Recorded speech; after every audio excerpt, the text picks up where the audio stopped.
All right, welcome back, guys. Welcome to Quick and Dirty Marketing. And today we're going to go over some copywriting stuff. And of course, we're going to start at the top with headlines. I'm going to give you guys my spin on that. And of course, headlines are the stepsister to our favorite topic, subject lines. So stick with me and we're going to dig into it.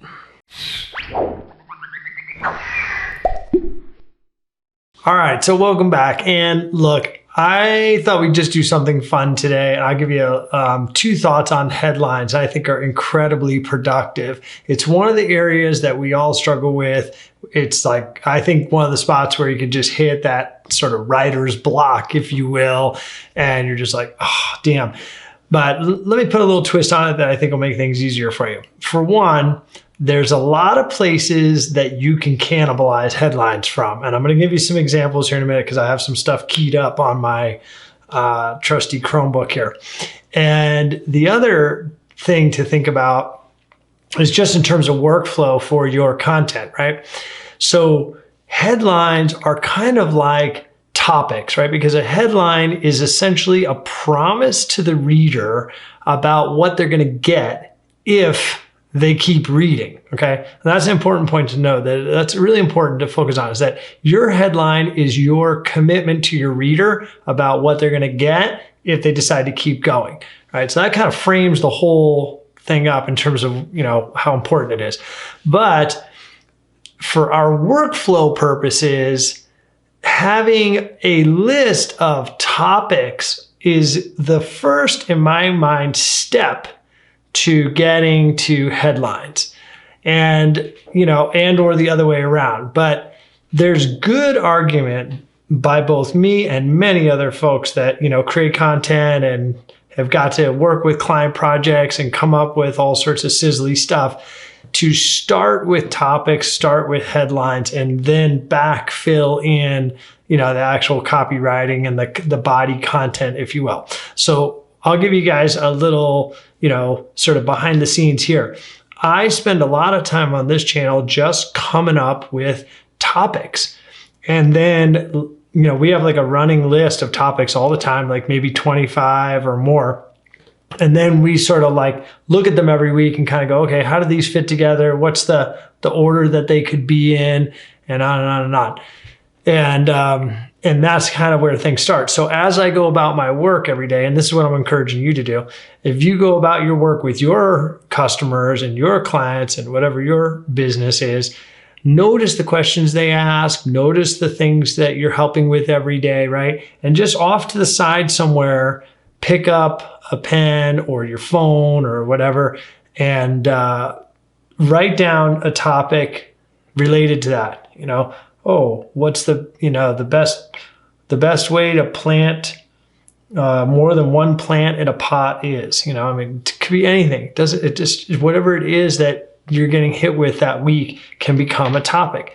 Once you have these rough topics out, like problems you've solved during the week for your customers specifically, then those can morph into headlines. And now this is where it gets fun. So I told you at the beginning of the video that there are plenty of places that you can cannibalize really cool headlines. So we're going to do that right now. And maybe let's stick with the nursery owner example. Let me see if I can rewrite this. So what I'm doing in here is I went on to Google and I typed in magazine covers. Now here's a little secret for you. The guys and gals that write magazine cover headlines get paid a bundle to put those little headlines above what I call the peep, so when magazines are stacked on a magazine stand, there's that little top section and that's like the peep, okay? And this has all been figured out a long, long time ago because magazines have been around for quite some time. And those headlines that are peeping, right, have got to have a lot of intrigue and they've got to be framed up with like insider secrets, tips, and reveals, okay? So all of those things and or my favorite one that people just cannot resist, the idea that they're going to get to eavesdrop in on something they otherwise should not be able to hear or should not have been able to listen in on. So those are always fun, okay? I'm giving you, these are some of the old tactics here. So let's just click on any magazine cover. I'm just going to click on glamour. Okay. Okay, here's the headline. Ready? Sexy hair. Yes, please. Easy looks for long and short. Okay, so that's one of their titles, and that's above the peep, right? So that's a valuable space for them because that's going to stick out above the magazine rack, right? And then they have another one on the same magazine, but we're not going to do it. It's like 198 bags and shoes. That's a classic formula in copywriting. That is the overwhelming list, like 75 ways you can accelerate your houseplant's growth. It's like 75 ways, holy crap. So the reason that works is that's just overwhelming value, right? Remember, our promise to the reader is the reader's, chance to evaluate whether they want to keep going. When they see something that's so overwhelming, they go, well, my time must be worth 75 tips, or in this case, 198 bags, shoes, and dresses that are going to be the summer fashion obsessions. Okay, so it's just like overwhelming value, which means paying $8 for this magazine is probably a good deal. You see, you getting it now? All right, so let's go back to sexy hair. Yes, please. Easy looks for long and short. Okay, so let's reframe that headline. Sexy hair. Yes, please. How about deep green growth? Yes, please. Now remember, this is a nursery, right? We're promoting a nursery. Deep green growth. Yes, please.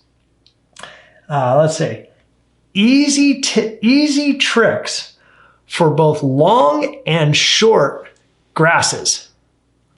There you go. That's pretty darn good. Deep green growth. Yes, please. Easy tips for both long and short grasses. Bam. Okay. So there you go. I just showed you one of my favorite little tricks. And I mean, it just sounds terrible, but you can go all over these awesome magazines. And this is like Vogue, Glamour, GQ magazine, Time magazine, Vanity Fair. All these magazines are paying the best copywriters in the world to come up with cool headlines. Okay. And you just need to look on here, any one of these, and reformat those for your niche, your customer, and your content, okay? So just use your topics to start migrating to headlines, pull your topics from your everyday, activities, and then go over and see what you can do with, cannibalizing some of the formats that are proven time-tested strategies by the best copywriters in the world. Leverage that success, make it your own. And I look forward to seeing you on our next video, where I think we're going to do some more on copywriting, honestly. So hit the alert if you're interested in that, and you'll get tipped off when we drop the next video.